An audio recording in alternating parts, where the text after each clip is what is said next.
निफाड तालुक्यातील कोकणगाव ते कसबे सुकणे रस्त्यावरील गंगापूर पाटालगत परमपूज्य महातपस्विनी मंदाकिनी माता मंदिरात गुरुपौर्णिमा उत्सव अनेक भाविकांच्या उपस्थितीमध्ये मोठ्या उत्साहात संपन्न झाला।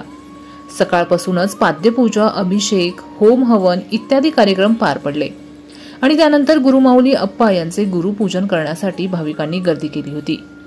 पालखी मिरवणूक निघाल्यानंतर अनेक भाविक, भक्त, महिला, भगिनी या पालखी मिरवणुकीमध्ये आनंदाने नाचताना दिसल्या व त्यानंतर हरिभक्त परायण भगवताचार्य पुरुषोत्तम महाराज यांच्या प्रवचनाचा कार्यक्रम संपन्न झाला।